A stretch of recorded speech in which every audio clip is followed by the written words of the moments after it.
I'm running this session in a way to give you a taste of what's happening inside my LSAT courses. I've been running these kinds of sessions inside my courses for about a year now, almost actually. And I was running this as a separate program, a Mastermind, prior to that, but I don't release those sessions publicly.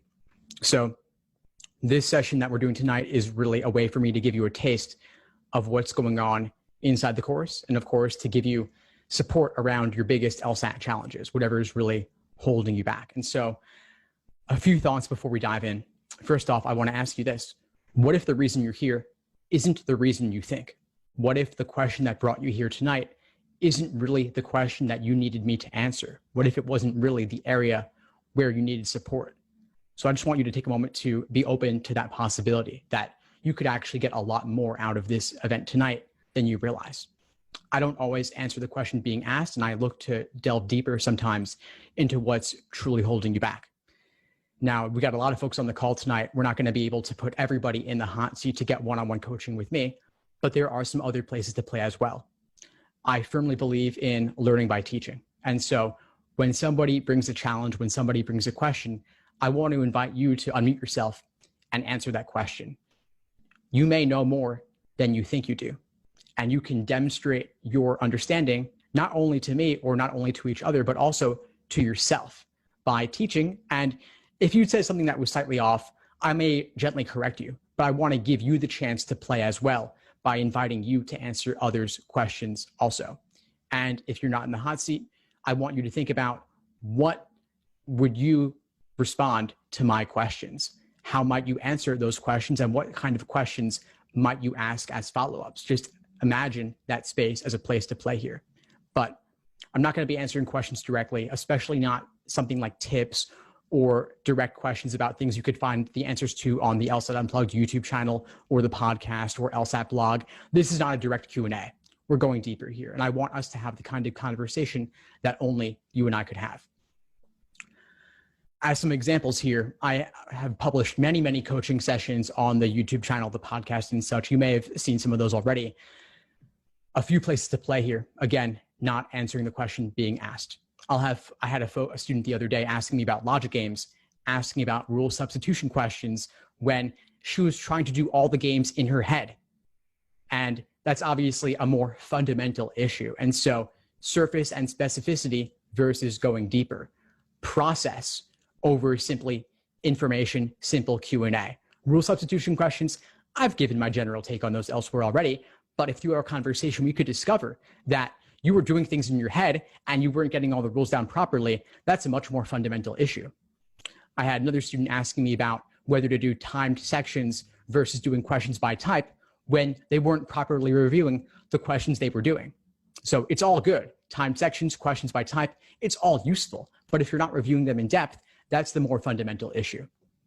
Finally, I had a student email me today about reading comprehension parallel reasoning questions, a super specific type of question among the most difficult, but she still hadn't figured out her overall approach to the passages. So again, what are the more fundamental things that could be holding you back?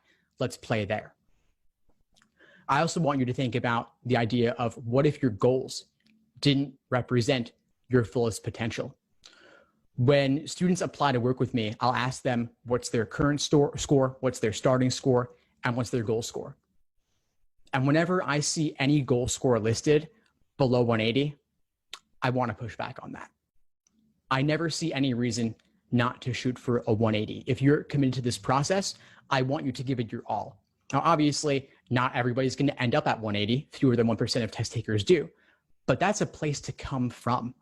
Whether you get there or not specifically is not the most important thing to me. If you land at a 178, fantastic. If you land at 175, that's also great.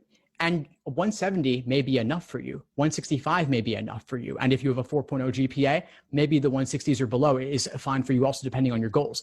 But I want you to approach this exam as an end in of itself, even though it's simply in reality one stop on your legal career journey. There are many steps after this: law school, the bar, being successful in your job itself.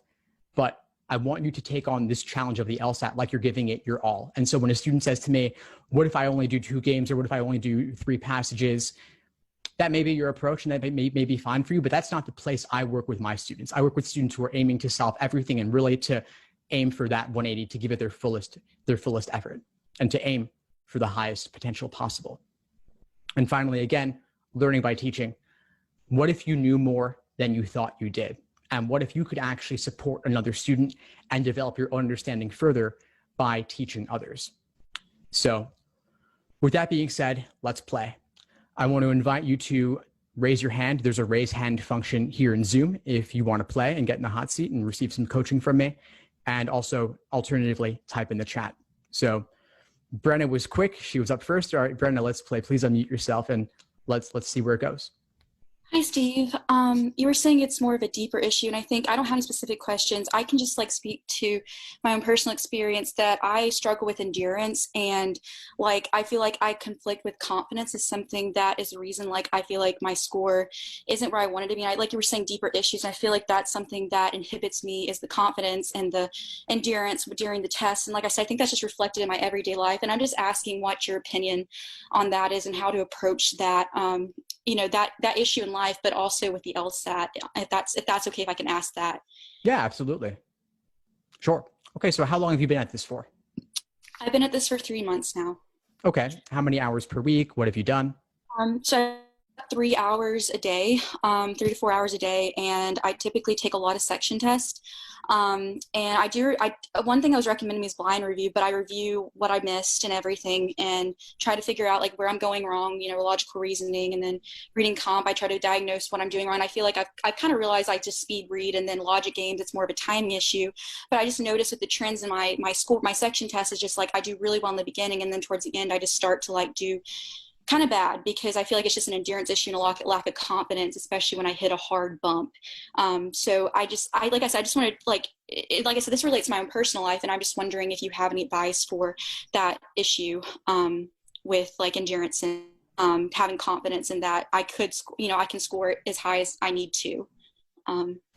So how high do you need to score? I sound kind of score a 160. That's ideal. But for the school I want to go to, I just need a 156. But 160 is what I want deep in my heart. Okay, awesome. And when are you taking the exam?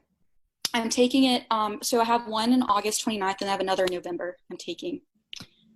So just in case August one does not go as planned, I plan to take it in November. Okay, so you've been at it for 3 months already. You've got another 3 months until November. Yes. How far have you come in the first 3 months? I improved 10 points. I proved 8 points in the first month, and then I got kind of too confident in that, I felt like, and then I started staggering around 150, and that's currently where I'm at right now, 150, 152.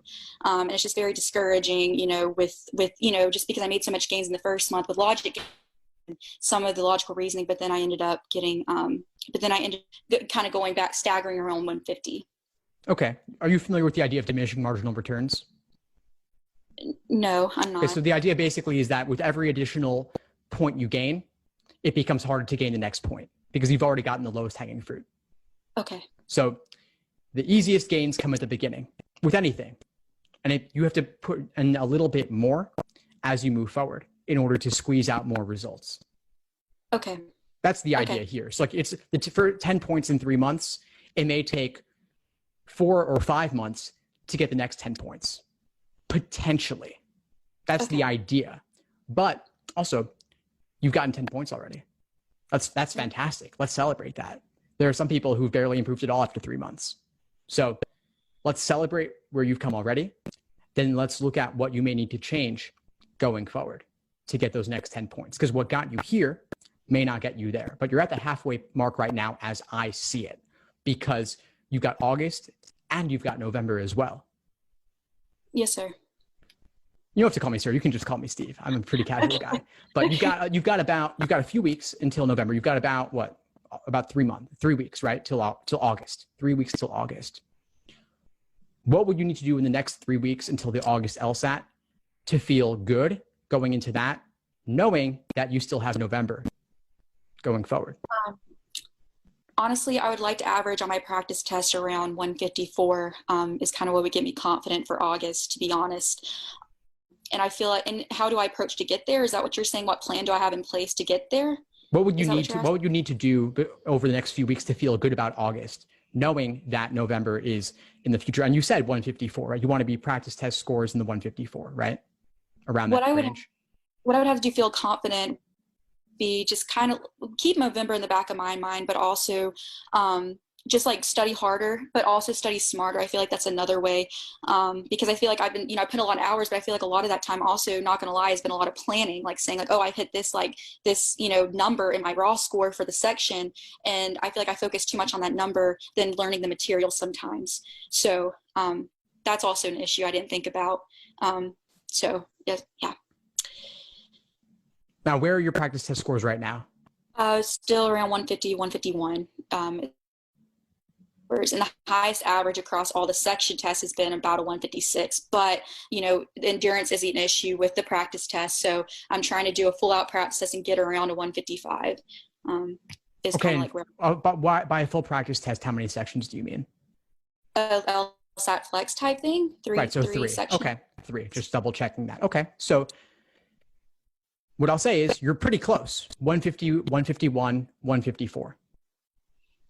That's within this margin of error or the score band. You got 3 points on either end. So through luck alone, if your average is a 151, you do enough tests, you could hit a 154. And you might feel good about that. But as you said as well, it's not all about the number, right? It's about the understanding. Knowing that also you've got another 3 months you could study for November. And that could be the make or break for you, or at least that could be the one that really allows you the time to master the material. Because let's say 3 weeks to improve 10 points in 3 weeks, when it took you 3 months to improve 10 points. And as I said, the earlier points are typically the easier ones. So yes. I'm just suggesting you may be holding yourself to too high a standard, but also knowing that you're in a pretty good position because you could take November and still apply this cycle if you want to. It's early enough. Yes. So what if you thought about August as simply a dry run to get a sense of what the flex is like and to get a sense of the format, sitting down for the test day experience? And I also got the score preview. So I bought that. So just in case I do poorly or do not as well as I hoped, I can always get rid of that score and then take it 3 more times if I need to. But I'm trying not too much pressure myself just in case the score in August does go badly. And, and that's just going to take me looking over what I did wrong. And so. Fantastic. So I'd say, think about flex as the format alone, just to get a sense of what that is like as a dry run. And you have the score preview, which is nice. And then think about November, what you could change about your approach. Now, I've said a lot already. I want to invite others to chime in. So if you have some suggestions for Brenna, please simply unmute yourself and share. We have a lot of experienced folks here in the room already. I know, obviously, I saw Daniel show up, which is awesome. I saw Richard here. And so either of you or anyone else, please feel free to chime in. Well, I can go. Hi, Brenna. Thank you so much for sharing. It's great to meet you, Steve. I look forward to our conversation tomorrow. I think the point that you made, or that when you shared about, your endurance and building confidence, I want to say that, obviously you're not alone. That's something that, I'm working on still.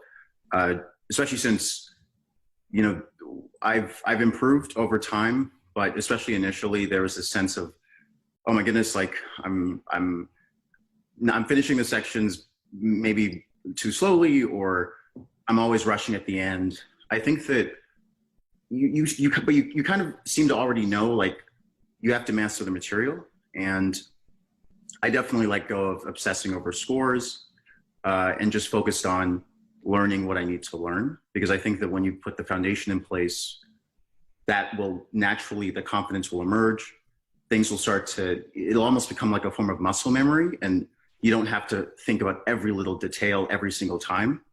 And I think that when you can get to that kind of a point where you've internalized the rules so well that it's almost automatic, I think that the confidence will follow, because you're doing the exam and you're like, you read the question. Let's use logical reasoning, for example, and you can tell the type of question, you can already anticipate some of the answers.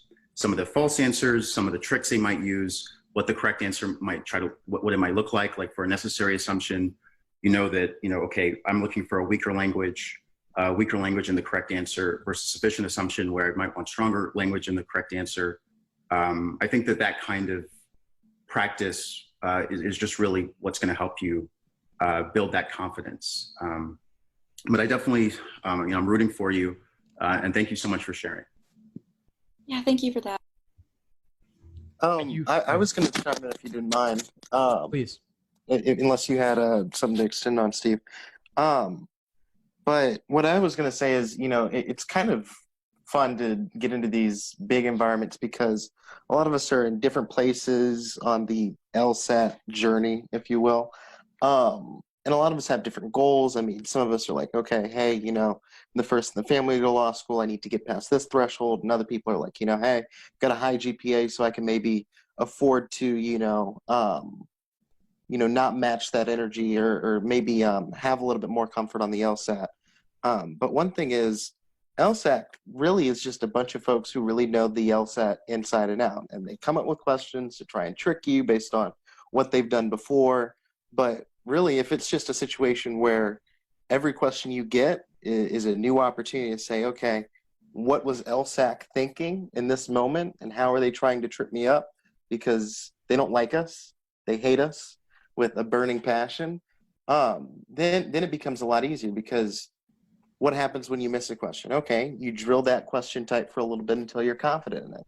So as long as you get to a point where it's like not score thresholds or anything like that, but rather, how can I beat LSAC at their own game? Then a lot of that motivation comes, and a lot of that expertise comes because you're just trying to learn what their approach is. And eventually it gets to the point where you can tell LSAC what LSAC was thinking when you get a question better than LSAC might tell you. It's fantastic advice, Daniel and Richard as well. Thank you, both of you, for sharing that. And I think that certainly that adversarial approach and that competitive approach that Daniel raised can be a useful one if you choose to adopt it. And then what Richard was saying regarding the review process, I think is incredibly important as well, to look for those tricks and to look for those traps. And Brenna, you said that you're getting a lot of the easier ones right. So the ones, for example, in logical reasoning, that first half of the section. So you get those right, feel good about them. But it could also be useful to simply put aside the measurements, put aside the full sections, possibly drilling questions by type on your weak areas, and possibly simply covering harder questions only, which in the short term may diminish your confidence, but it's all about how you go into it. If you're attacking only difficult questions, obviously the accuracy rate is not going to be high. But what if you took on the mindset of wanting to get questions wrong?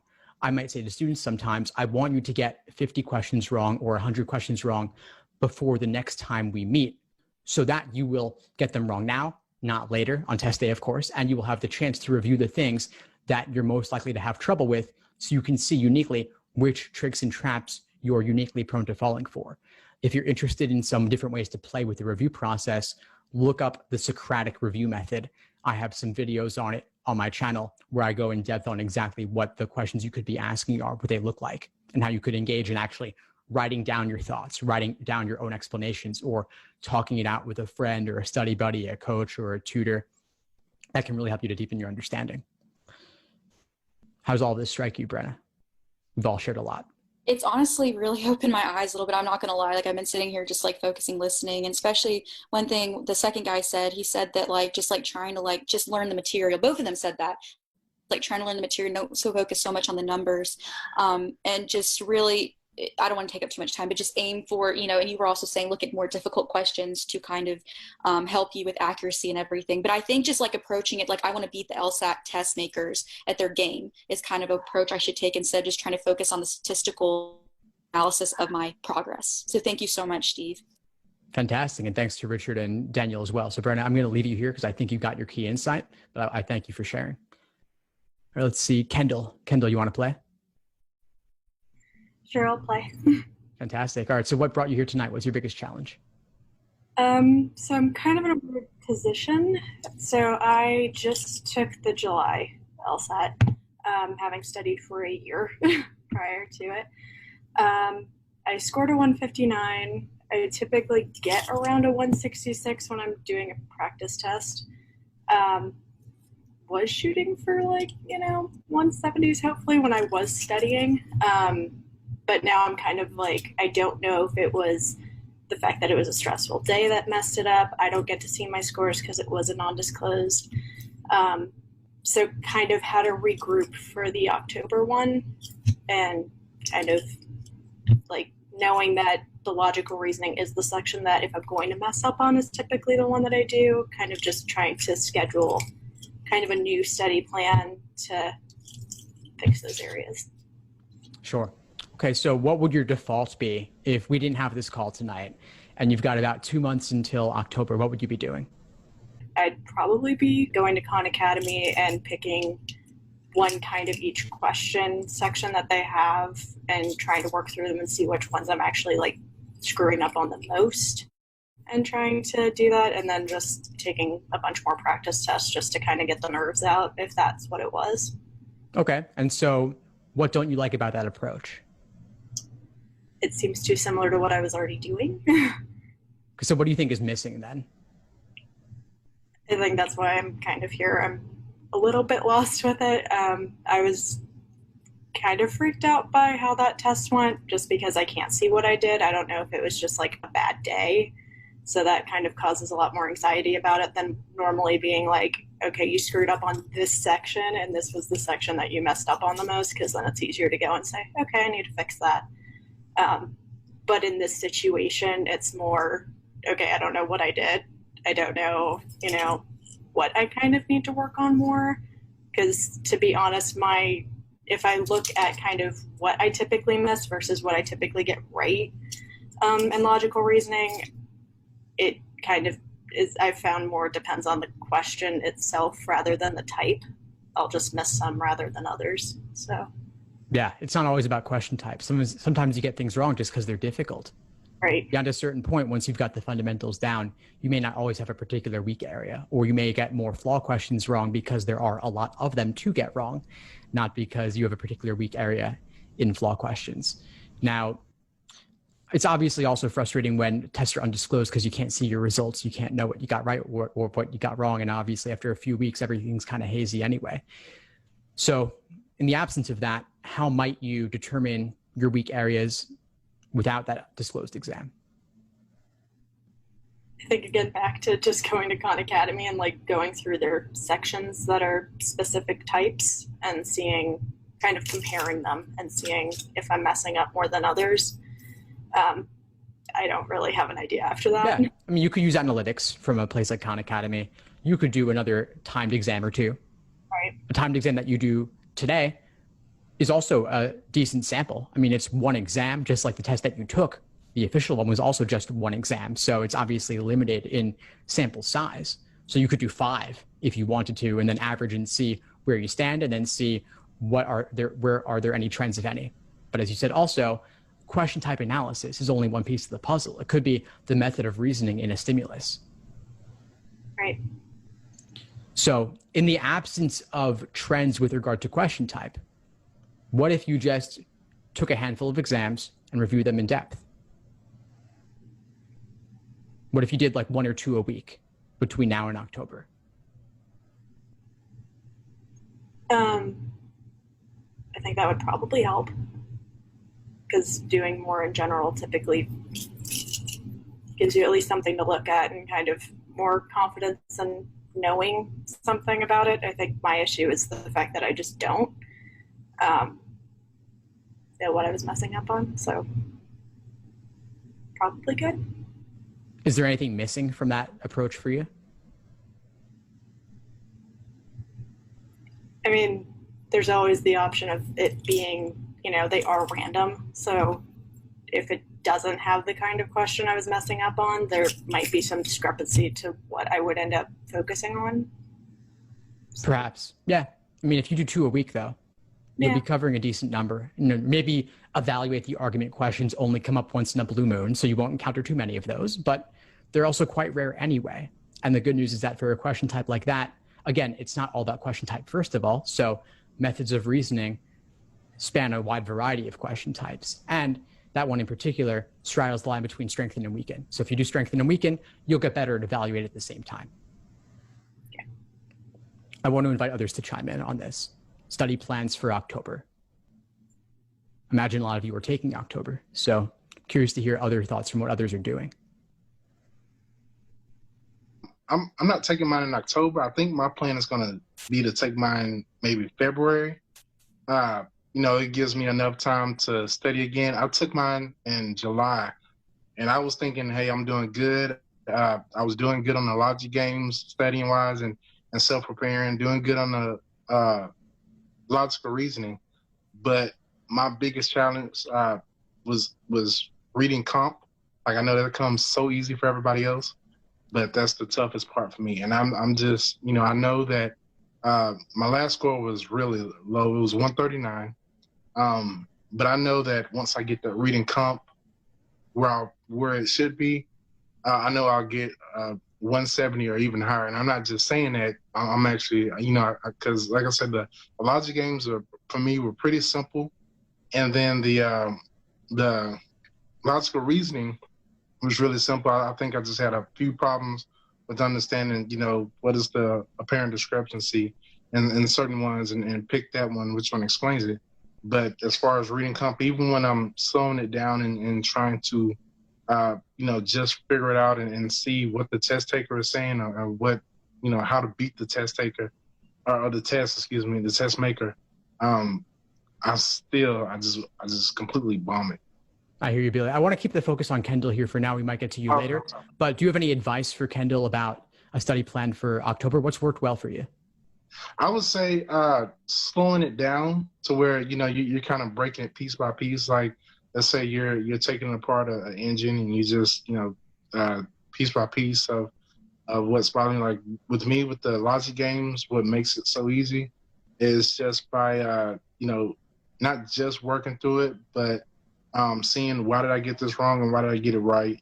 And then also, just trying, even if you fail, just take a whim. And the next thing you know, when you see why you were thinking like this, like, why did I think that this was the correct answer? And then next thing you know, you can look in the in the back to see, what they say, but you can go by what your real thoughts are.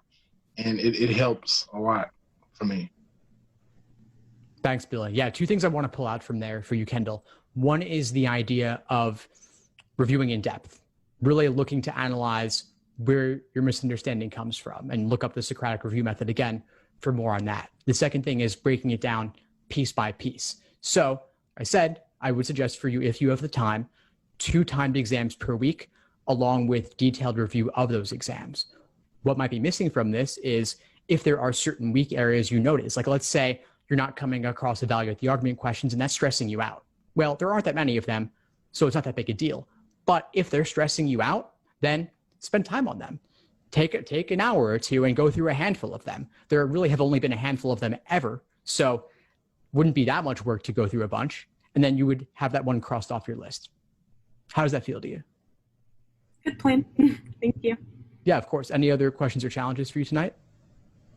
I don't know if this is kind of in the same realm of LSAT or not. You can just stop me if it's not.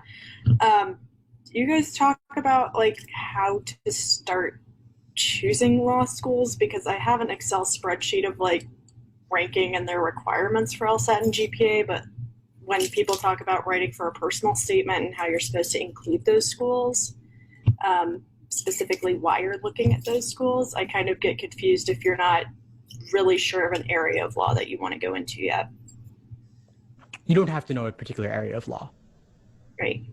Yeah. I mean, I'll keep the focus on LSAT or more tactical admissions questions for now, but quick answer is look up law school transparency. They have all the data. Okay. And school websites too. Or thanks for playing, Kendall. All right. I want to invite Elton. Elton had hand raised. How's it going, Steve? Hey, Elton, what's up? How are you?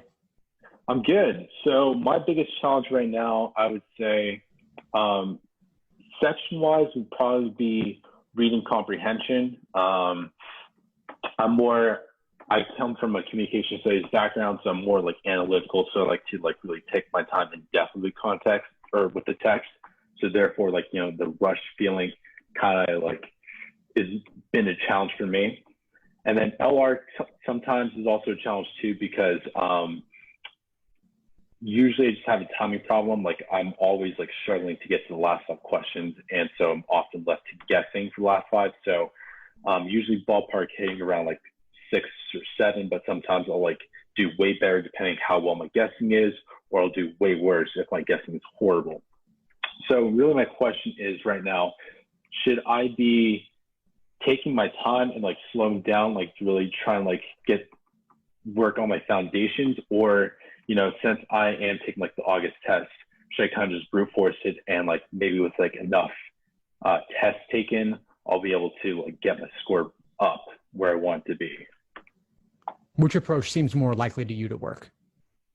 I definitely need more practice taking tests.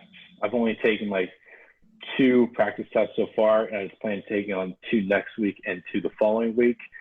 But I feel like when I slow down, I really do comprehend the questions a lot more. And so when I'm doing it on time, like I definitely understand where the author is coming from more. But unfortunately, it's like a luxury I don't really have right now. So that's why I'm also considering taking another test after August. How much time do you have now between now and the August exam, which is about 3 weeks? I mean, I graduated, so there's no like pressure for school or anything. I am in like the job hunt right now. I'm also actually talking to a company. So that's also like been kind of a challenge too, like juggling with that. But generally speaking, I have 4 or more hours a day to dedicate to studying. Okay, so what if you did both approaches, both as I understand them being full-length exams and a review of those exams, and figuring out alongside that, as you're doing it really, how could you manage your time differently so that you're not left with the least amount of time for the most difficult questions? Because if you're telling me you get to those last 5 and the clock is ticking, you've got, I imagine, a couple minutes remaining, correct me if I'm wrong. And so you have the least time for the toughest questions in this section. No surprise to me that wouldn't go that well. No surprise that would be a lot of guessing, which then adds a wild degree of randomness or variation. And in reality, you need to have extra time for those questions. Yeah. So for you, I'd really be looking at pacing, section management. Do you go through the easier questions more quickly somehow? Do you not second guess yourself as much? Or maybe the last 5 aren't actually the most difficult for you in particular. Maybe number 19 is a super difficult parallel flaw question or principal application question. So maybe you should have flagged number 19 so that you would have more time for number 24, which is a tough strengthening question, but you're good at strengthening questions, so that's fine. Absolutely. Also, you talk about after taking a test, always going through detailed review.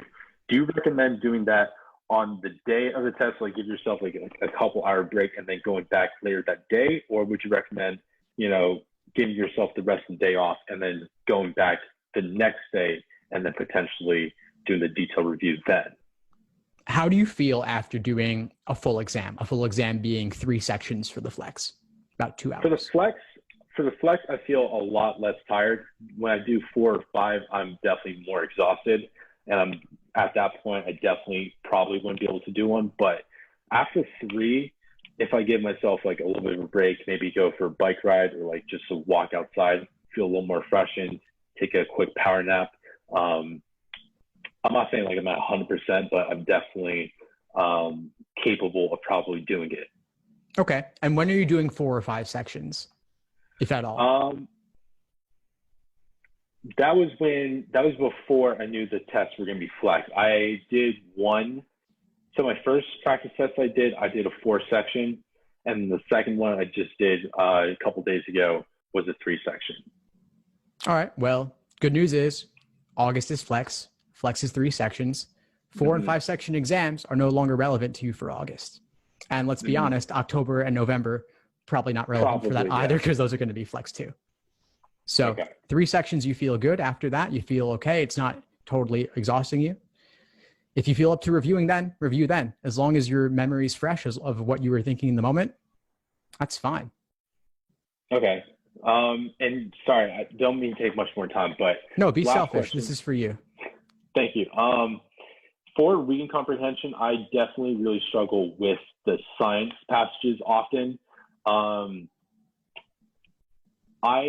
don't know, I'm like really stubborn. Like I really don't like skipping around. I like kind of like to how to do it like straight through. I don't know. What would you say? Like maybe what should I skip it through and then come back to it, or should I like attempt to see? Because like often the science passages actually are like the first or second one, and it's like one of the easier passages. It's just for me, I always struggle with the content of it. Great question. I want to let others chime in on this one. So others who have struggles with reading comprehension, particular topics, maybe science or others, feel free to unmute yourself and share what works or what doesn't. So kind of with both sections, like LR and RC, I found that like strategic skipping has really helped me. So like in LR, like if there's like parallel, like I'm really bad at parallel flaw, like, and they're like paragraphs per answer, and I just don't have time. So I skip those intentionally so that I can make sure that I get to those easier ones that I know I'll get. And then when I go back and review, I make sure that I write those down so that I know I need to go back and really review those. And I usually try really hard to find the trap answer because I am a master at picking that one.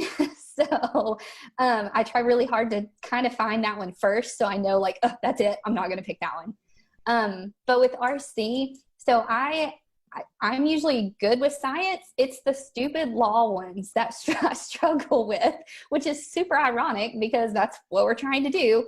But those are the ones I struggle with. So as much as I hate like skipping around because I'm scared I'm going to accidentally skip one and then, forget to go back and answer it, I usually will like glance at all of the articles and say, oh, this is the law one. I'm just going to skip that one first. And because sometimes my timing is like, I can't get my timing down. So usually there's one that gets cut short anyways. And I'd rather it be the one that I'm terrible at than one I for sure can get, if that makes sense.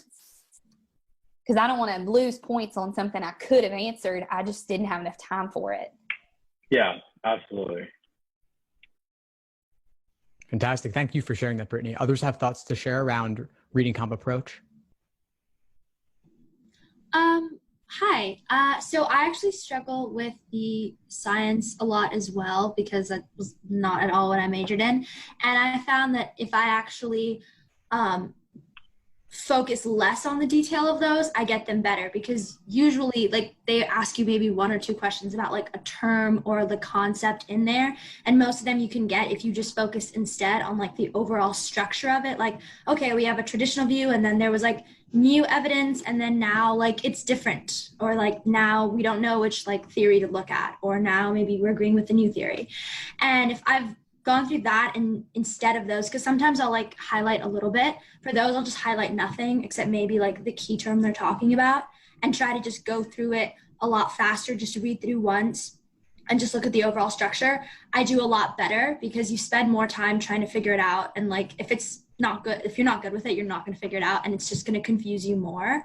So like kind of doing the opposite, I guess, of what makes sense is focusing less on the detail. And I've been able to get more questions right and go through them a lot faster that way. Okay, so focusing more on structure instead of the fine details. Okay, because I definitely get tripped up on the details. Like sometimes I'll read something, I'm like, what they just say, and I like kind of ponder on it. But yeah, that's very helpful for me. Yeah, for sure. You were subtweeting me, Steve, when you mentioned the science articles. Because here's the thing. LSAT, they don't give a flying crap about migratory birds or coral reefs or musical practices in medieval France. But the thing is, because of the fact that they don't give a crap about it, they're never really going to be super detail oriented. on a lot of these questions, it'll be a structure. And so, I mean, in the same way that they'd be like, okay, research shows that electoral behavior in single member districts is so-and-so, is the same way they'll propose to you that, okay, lemurs in certain forests will do X and lemurs in other forests will do Y. So as long as you get to the point where it's like, okay, I know the structure inside and out, I know what to look for when I'm reading the question, then you'll be set. But also, don't take it for granted. Because, I mean, Steve and I, we had a whole, week where we were just like, screw science passages. But the thing is, a lot of the time, if you have leisure time where you're like, okay, let me read, if you see a science article pop up on your feed or something like that, even if it's just like a BuzzFeed article on some weird, obscure scientific stuff, read it. Because the worst thing that can happen is there's exposure that happens to something that you wouldn't have found out about before, that you, when you see it on the LSAT, you're like, okay, I know somewhat what they're talking about, to where you don't get bogged down in the weird details. Fantastic advice, Daniel. Thanks for sharing that. Yeah, as you said, science passages, it's not really about the details, and they're not actually going that in depth compared to what the BuzzFeed article might do. So the BuzzFeed article could actually be harder in certain ways if you were reading for details. But if you're reading for structure, the BuzzFeed article will likely be easier because they're not trying to confuse you the way the LSAT's trying to confuse you. The LSAT passages are written in order to be confusing. That's why, even if you're interested in law, because after all, if you're looking to go to law school, like Brittany said, they're writing it in an academic way where the author is trying to impress you with how convoluted they can be in expressing a certain idea. So unraveling that, unmasking that, looking at the underlying formula of the passage, how it's worded, how it's structured, that's really what matters. So yes, read for structure, Elton. Yeah, absolutely. I had one more thing that I thought of also.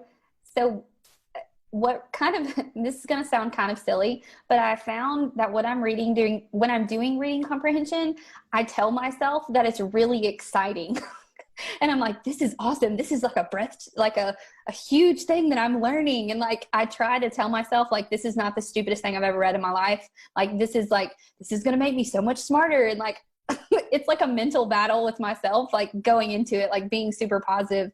But I know that sounds silly, but it kind of changed how I started looking at them when I hated reading about stupid moral whatever in law passages. That's excellent advice, Brittany. I have a student in my courses who often says the same idea. She always says, "Oh, for real?" Like, that's what she always says whenever she comes across anything that she is bored to death by. Feigning interest, feigning excitement. This is the most interesting thing in the world. What if you took that "oh, for real" approach to whatever you read that you liked the least, as if it were the most interesting thing ever? I like to caricature or exaggerate what's going on, because things are boring when they're bland and moderate in the middle. What if you exaggerate, the idea of, in logic and argumentation, this idea of reductio ad absurdum, taking something to the most irrational extreme just to show how ridiculous it could be. If you do that, it can be a lot more fun. How does all of this sound to you, Elton? How does it strike you? That was pretty good, yeah. I'm sorry. Go for it. No, go for it. I don't know if this helps you, but what has helped me improve is kind of doing the same thing that I did in LR. Before starting the passage, I kind of skimmed the questions first to see what I need to focus my time on more, like if they're talking about a specific person or if they're talking about, I focus more on structure, but it kind of helped me guide what to look for and focus in certain parts of the passage, what I need to focus on or what I need to highlight, because I kind of skimmed the questions first. So that helped me. So I don't know if it's going to help you, but yeah. I have something I'd add to that.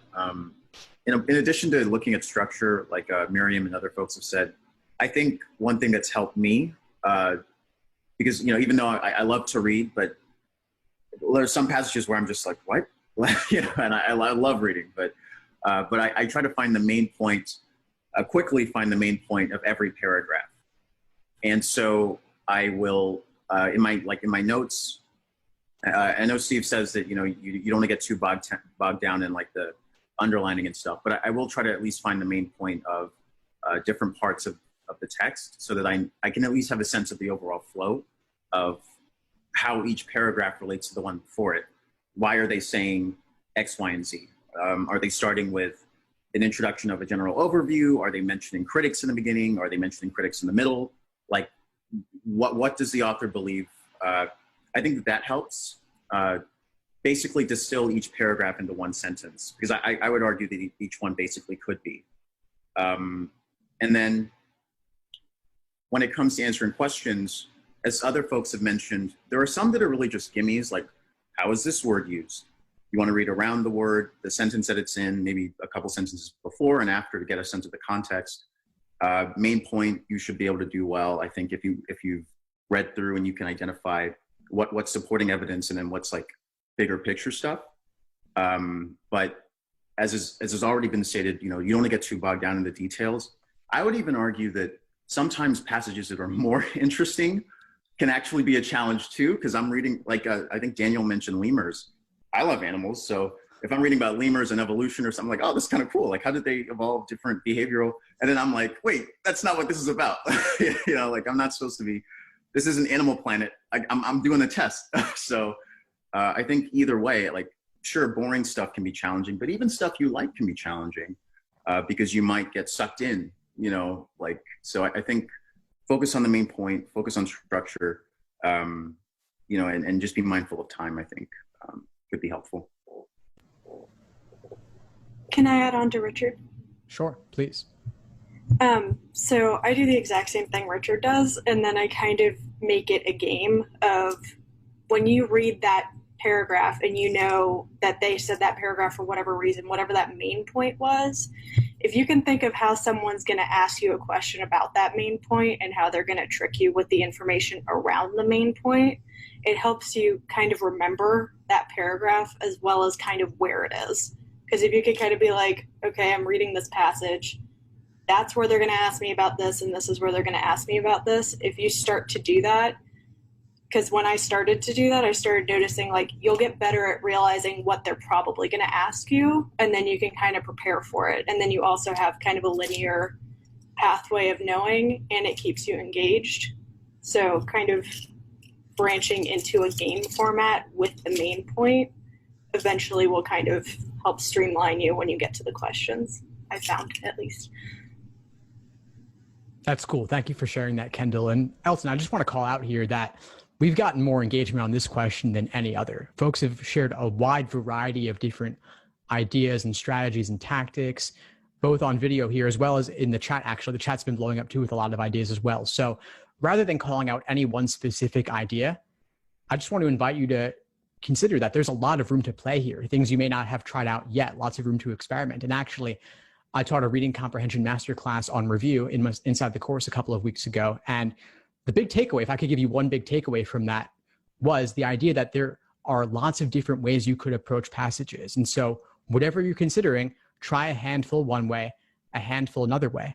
See what works better, see what gets you higher accuracy, and see what feels more comfortable.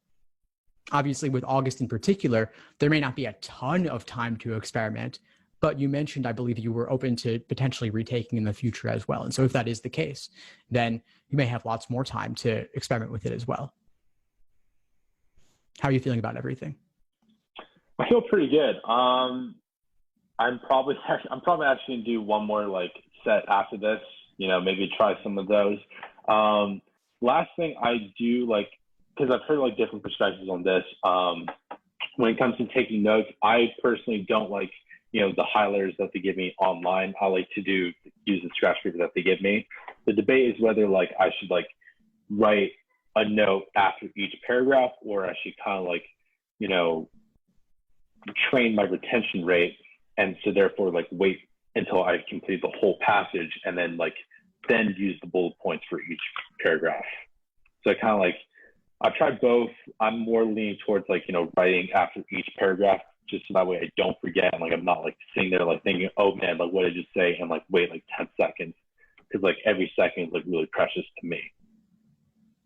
Nice. Well, if it feels good and it works, that's great. If it's feeling like there's room to improve, then try something else. I'm not going to say Okay. yes or no on it. It's all about what works for you. Yeah, absolutely. But I think you've got a lot to think about here. So I'll leave you here. Yeah. But thank you, Elton. Thank you, Steve. Of course. Now, Richard, I know that you expressed interest in getting some coaching, and I really appreciate your contributions as well tonight. So I want to invite you to play. Oh, great. Well, a little surprised that you said that, but I was waiting for it tomorrow. But so I've got a couple main buckets. I actually am interested in this study plan. I know you mentioned to some people that they should do like 1 to 2 practice exams a week between now and October. I'm not taking the August exam. I'm taking it in October. So I'm kind of noticing a pattern in your advice, and I wanted to share a bit about my scoring as well as what my goals are, and then give you a sense of what my experience has been. But so right now I'm in the mid 160s. My highest non-retake practice exam was a 166. Obviously there's no guarantees there, but that's around where I am. And I'm getting good enough with logical reasoning that I can get to between -3 and -2. And then with reading comp around -4, logic games around -5. So these are just rough estimates, but in that range. But I'm also, and so I'm, I know what I have the materials. I'm in a prep class right now that's been really useful, but I do feel myself hitting not a wall, but like I kind of feel like a car engine that's been running for a while. Like literally my head feels warm, like almost like I've been like really using my brain power. And I'm trying to be mindful of rest. I'm trying to be mindful of burnout. And I don't feel like I'm completely burnt out, but I'm like, how am I going to sustain this to October? Similar to what Elton said, there is the job situation. I am looking to get a job soon, and maybe I'll have one by October, hopefully. So I just want to know, like, the 1 to 2 exam a week with review, like I can do it, but I'm like, I hope that my score doesn't start going down as some people experience. So that's kind of where I am. My biggest concern that jumped out to me, and you mentioned this in passing, but I thought it was important enough to call out, is burnout. Mm.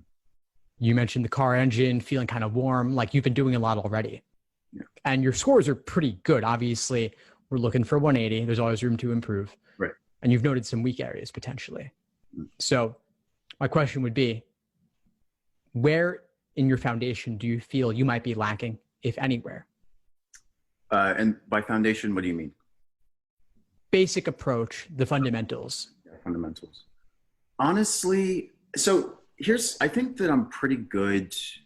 Well, I think my weakest question, right, type for logical reasoning is the parallel structure. Especially when you see like each answer choice is its own paragraph. Oof, that's really killing me. And then also I've noticed I have a tendency to almost, even though I know I should refer to the stimulus or the question stem, I'll go with my gut when I'm down to 2. I've done this with logical reasoning. I've done this with reading comprehension. And it's like, when I'm reviewing, I'm like, why didn't you just look at the question stem? Why did you go based on your gut? And it's like, I guess I just trusted my intuition, but I was wrong. And it's like, I think those few times when I do that, sometimes that keeps me from getting easy points. So I think it's, those are 2 of the issues. But otherwise, I've definitely improved for sure. So. Cool. I mean, you've noticed a few issues. So that's important to flag that, recognize that you want to work on parallels on the side, drill them. That's fine. I don't think it's going to be the make or break for you though. I mean, there's like a couple per exam maybe, but if you were at 175 and that was the hardest thing left that you hadn't yet touched, yeah, work on that. But you noted reading comp, games, -4, -5. Those are big enough that there's room to bring them down without so much trouble given what you've invested up to this point. Now, I want to clarify one thing from earlier. I talked about doing 1 or 2 exams a week. That is a default after you've got the fundamentals, after you've got that foundation built. Because as I was saying earlier to Kendall, it's not always about question type. could just be you're getting hard questions wrong because they're hard. So it's about reviewing those in depth, looking at the method of reasoning. And if you notice that you're going with your gut and forgetting the question stem type, obviously that's a problem because you got to answer the question being asked, not just what you think might be asked. Right. So it's about, that comes back to habits, and that comes back to noting the traps. Yeah. So what could you change about your review process? Review process. So I really want to go back to earlier questions, earlier exams that I've done. I've only retaken, I want to say 1 or 2 practice exams that I've done, but I do want to go back and see how well I do on ones I've taken in the past, not just go to new material, but see like, okay, can I identify what I got wrong last time with obviously enough of a break in between. And I'm a little nervous I won't have time to, on top of the homework I have from my current prep class, because it is a considerable amount of homework, plus the actual class. So, and obviously, as I mentioned, I don't want to burn out. But I do think that I could be doing a better job of reviewing old material.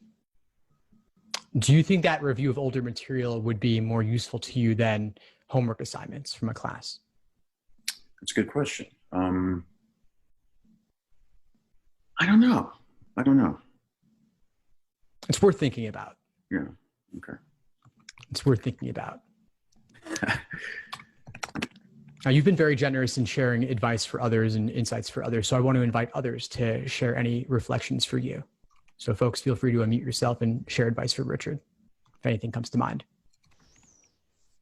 Hi, Richard. It's Jordan. I just wanted to say that I had no structure.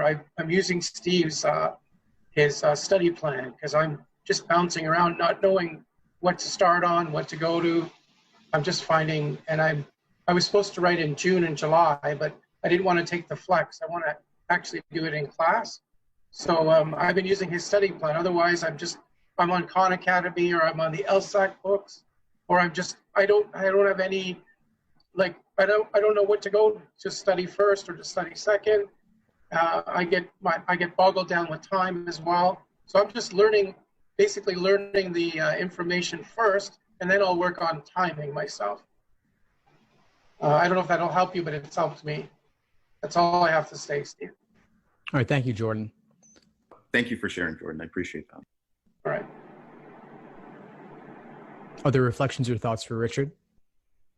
I have found when I do review, I try to review like pretty quickly after I take a test. Like usually I do them within the same day.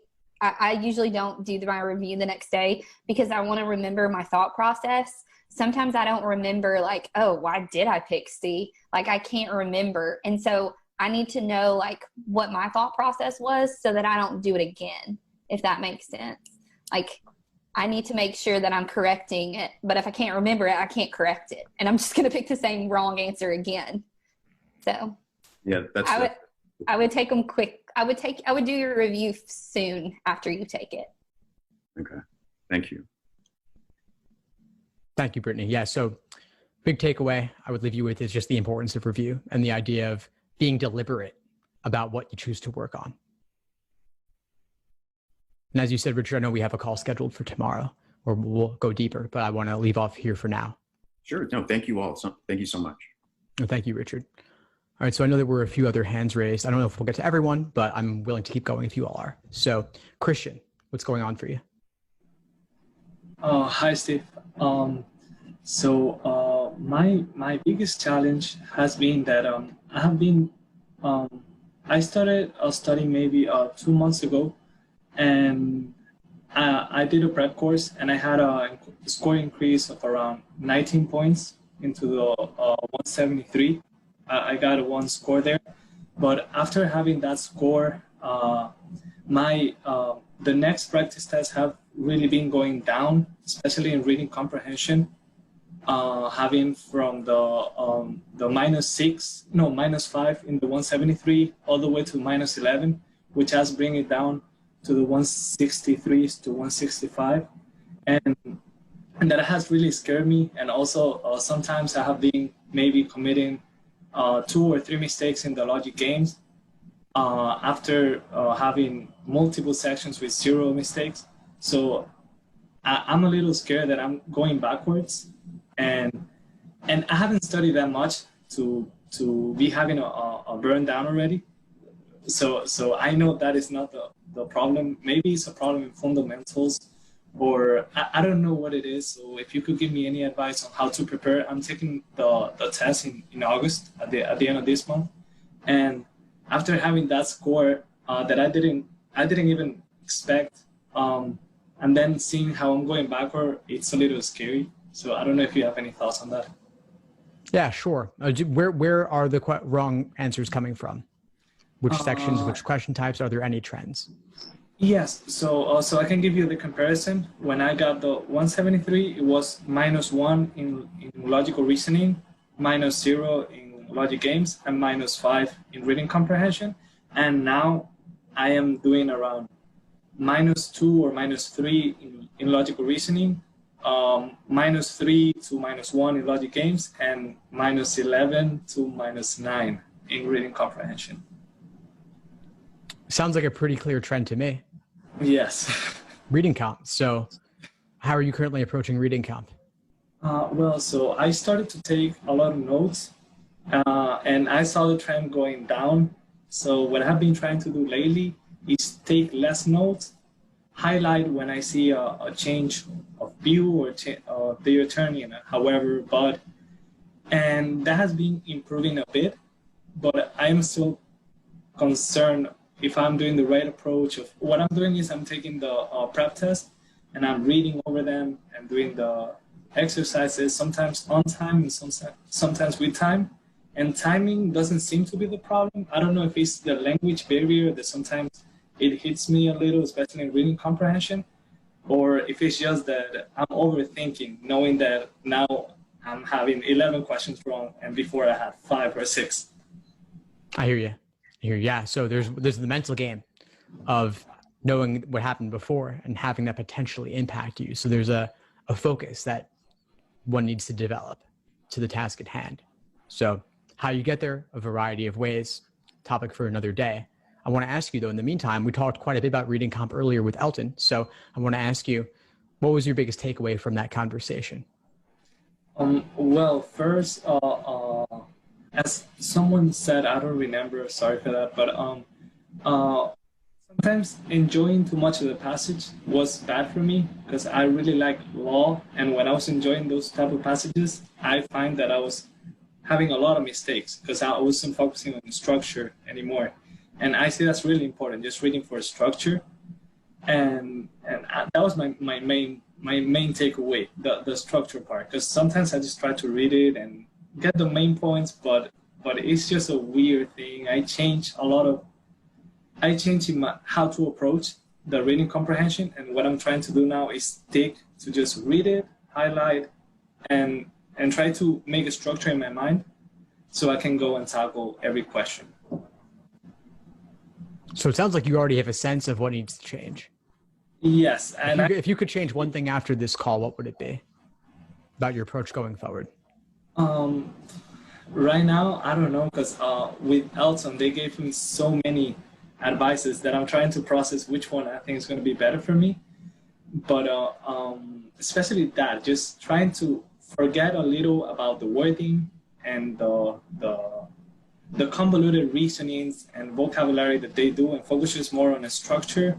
Go through the passage, make sure that I know what is the first paragraph talking about, second, third, and then if there's a specific question, then just refer back to that structure to maybe read for the answer. That's what I think I'm going to do after this review today.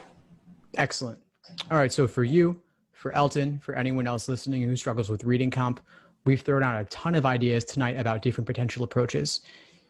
Make a list, see which one seems most promising to you relative to your current approach, and just say, I'm going to try to do 4 passages with this method. Track your results, see how that goes. Then try 4 with a different approach, see how that goes. 4 with 0 notes, 4 with the highlighting, 4 with paragraph summaries, 4 with simply extracting the main idea. And see, again, what feels good, what gets you the most points. But be deliberate, that's the key. And that's what I think you're noting is missing from your current approach. You're kind of, it sounds like your current approach feels kind of haphazard to you. Is that right?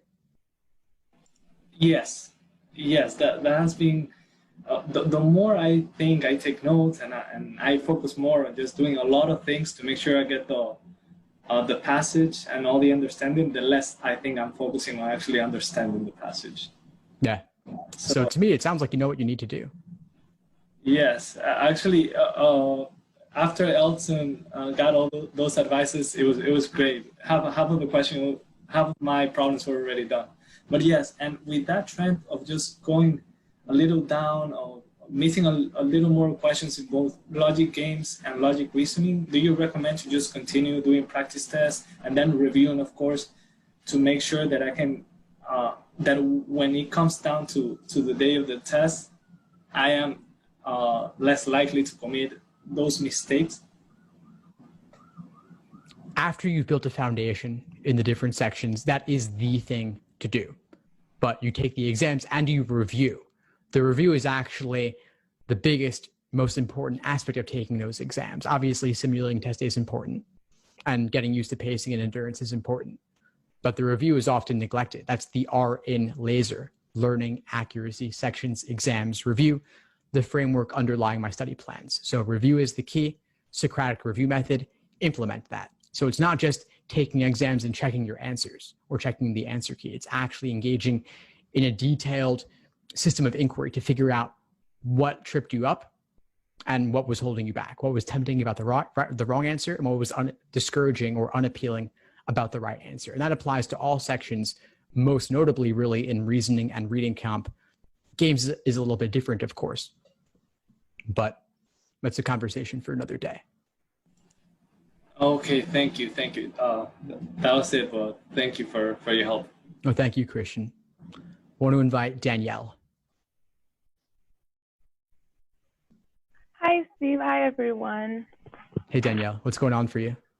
I would say my biggest challenge is confirming when that foundation is built. I'm still kind of hesitant on whether my foundation is solid enough and when to kind of start those practice exams for the October test. Sure. So when I think about foundation, I think about having a basic familiarity with all the different sections: games, reasoning, reading comp, the wide variety of question types. You don't necessarily have to know the most rare types in depth, but a general familiarity with the majority of question types, where you felt like you could summarize the LSAT in general and explain to somebody else what's involved in what they're asking you about. Okay, because I could kind of say I have that. I guess it's just me holding myself back and taking that practice test and getting more of that experience before the exam. Because when I do take, I would say in the past, when I was taking practice tests in the beginning of my prep, it really wasn't helpful for me because I could kind of see myself increasing but then decreasing. So I figured, just taking the time to understand and going through each type and knowing, the difference between, for instance, necessary versus sufficient assumptions and just being familiarized with it. So would you say now is a good time to start taking those practice tests leading up to the October exam, or would you recommend me waiting to the November? When is kind of the gauge for that? That's a great question. October versus November, I don't think I can give you an answer on that one. I'm getting that one a lot lately, but they're both decently far off. So a lot could happen between now and then. Okay. But as for the foundation and when you're done with foundation versus taking timed exams, you said you feel, if I understood correctly, you felt overall pretty good about foundation, but there's still some hesitancy in doing those exams. Is that right? Did I sense that? Right. Right. I would say that, yes. It's kind of, I guess for me, the first person who spoke, sorry, I don't recall her name. It's more confidence and building that, because like I said in the beginning, when I was taking those practice tests, it was kind of not doing so well. So that kind of made me kind of fearful and hesitant to kind of keep going with that. But now I feel like now that I have the skills, I still have kind of that hesitation to still go along in my process. I hear that. I hear that. Who else hears that? If someone else feels some hesitancy around taking timed exams, just type in the chat or raise your hand. I have a feeling you're not the only one, Danielle. No, it's real. It's real. Now you've got 2 to 3 months between October and November, between now and those 2 dates. And so you have time to do quite a number of exams. And so what if the first exam was not your only one? What if you recognize that you could do 8 exams between now and those dates? You could do 10 or 12. What would change between exam number 1 and exam number 12? I would say for me, really endurance. I know I was doing like 5 section. I know with Flex it's 3. And I know some people were telling me, well, keep the 5 to kind of build your endurance, or keep an extra section to kind of build your endurance. So I would say that. And when I see like the clock going down for certain things, or if I'm like looking at, my time, it's kind of like that panicky feeling, and like my thought process gets really, distorted. So I would say more of like keeping endurance and really implementing those skills to the best of my potential. There you go. There you go. So I think you have your answer. Okay. Thank you. Of course, Danielle. I want to invite Audrey. Audrey, you want to share what's going on for you?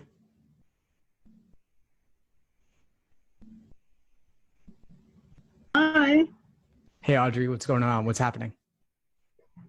Thank you. And I am enjoying everything that is saying from everybody. I just feel a little nervous because I'm planning on doing my LSAT for the first time next year. And, I saw some practice question, and for example, today I went on Khan Academy and was doing one of them. And I noticed I've taken a long time to even comprehend what the English comprehension was saying, although I got it right in the end, and out of 4, I got 2. And I noticed the time went by so fast, so I got this anxiety feeling came over me, and I get nervous and my heart was beating, because I was saying to myself, what if I was in the real exam? I'm gonna spend like almost 20 something minutes on one question. So how would I finish? So, I am getting those feelings, and I want to build the fundamental, as I heard people were saying. I need to build on that too, because I am relatively new to this thing. So I am like in the learning process. So I am enjoying myself listening to everybody who have been a prof on it already. I just need word of advice and encouragement at this time in my life. Because to be honest, I'm very nervous. I noticed I start like the LSAT Plus, and I was reading and came across some tests. Looks like we lost you, Audrey.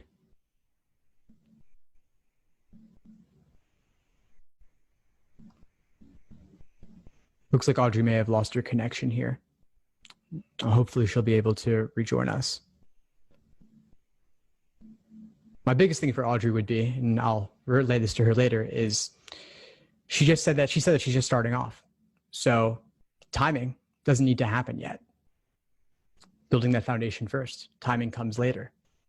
Learning, accuracy, sections, exams, and review. So learning is the textbooks. Accuracy is questions by type. S is timed sections. That's where timing comes in. And as I was saying to Danielle, where you start is not where you'll end up. So you don't want to expect that your first timed section is going to be your best. It's only one of many. Then your first timed exam, again, is only one of many. So it's a long road. And Audrey said she was just at the beginning. So the timing will come, but at the beginning, simply focus on getting it down, learning the theory, learning the fundamentals, and then applying them when doing questions by type. Timing later, don't time yourself at the beginning. That's my biggest takeaway for Audrey, and I'll share that with her later. Billy, I want to invite you to join us. What's going on for you? I know you mentioned reading comp before. What was your biggest takeaway from our previous discussion on reading comp? It's a lot of insightful information, and I enjoyed all the information. With reading comp, I know everybody said pay attention to the structure. I would say that's one thing I do have a problem with too, is paying attention to the structure. Sometimes when that shift occurs, you don't know, who's speaking or even, if it keeps going on into a further detail, and that's that kind of gets me. And then sometimes I'm always rushing to try and make sure I get the answer. But I know some, couple times when I do get the main idea, I end up getting more of the questions right, but I'm always missing it some kind of way. And then also I'm trying to be an active reader with it. I know it's different type of questions that you got to ask yourself when you're reading the LSAT passage. And, I'm not able to see it. And so when I'm reading it and I'm practicing it, even untimed, I'm still like, I can't see it. And so with the logic games, I remember I did a time section of myself, and the best I've done was only miss 3. And so after that, I didn't want to take another one and mess that up, and I should have. And then with the logical reasoning, when I'm not timing myself, and I'm sitting there and I'm kind of studying the answer, and I'm analyzing the answers, and as far as the question, I get it right, and I end up not missing any. But with reading comp it's never there. I end up just rambling on through, and next thing you know, I'm just reading words, but I'm not actually, determining the meaning of the entire passage, or even determining, how does this go into this, and that makes me miss the main idea just completely. I hear you. Now, we shared a lot of different strategies earlier about reading comp, many different things you could play with. I want to think about the main idea for a moment, and I want to ask others who feel good about reading comp, getting that main idea, what advice they might have for you. So folks, feel free to unmute yourself and share some advice for Billy regarding reading comp. Hi. Yeah, sure. So kind of an outside perspective, but I'm going for 2 different degrees, and one is in English and one is in the sciences. So one thing I've learned from that I've applied to this is when you're reading a kind of passage where the main point is information being presented, where it's science, or it's something that's kind of mathematical and very deliberate, and there's not a lot of extra information around it, kind of to attack it in that perspective when you're looking at it, because it's not going to have as many shifting perspectives, or if they are shifting perspectives, that's the main point. If you're reading something that is philosophical or kind of story, you're looking more at a linear path than information about one thing. So it kind of helps to go about it where you're attacking it from those perspectives when you get in there. Because I've found a lot of the time, if you go in just thinking, oh, this is reading comp, and you go in and you just kind of attack all the passages in the same way, it gets a little bit messy because they're going to be organized in different ways. So if you kind of categorize it in your brain when you see it, and you're like, okay, this is science, and you read that first sentence and you figure out whether they're, if it's an argumentative or comparative versus just informative, that kind of helps focus you when you're looking for those main points, because they're going to be separated that way. That kind of makes sense. Yeah, that's actually really good. That's helpful. When I read that first sentence, it's like I'm just rambling through, and I'm like, okay, so what's being talked about? What's being discussed? But when you say, am I comparing, or what is being compared to, or what information? Yeah, that's actually very helpful. That way I can keep my mind open, because a lot of times when I'm reading it and I just keep running through, it's like, I get to the end of the passage and I'm thinking to myself, okay, I'm not really prepared for this question. And, I know you're not supposed to memorize everything, but you do have to take away some of the key points. And when that happens, I'm just at a blank. And so it's like, it was, and that's when I start having to rush and go through it again. So yeah, that's real helpful. Yeah, thank you for sharing, Kendall. And Billy, it sounds like you're in a pretty good place. And yeah, that sounds really good, and it's very helpful. I know I'm with the LSAT, I think I want to take it. I know I said February, but I'm thinking about December because I took it twice before. And like I said, my highest score was a 139, and so I do want to leave myself some time to redo my personal statement. I didn't get into any schools, when I applied, and I was just kind of like, okay, what's going on right now? And so I spoke with, a couple schools, and they were waiting for my July. And when my July came back so low, I said, I gotta, I was about to kind of give up. Then I said, okay, let me see what's more.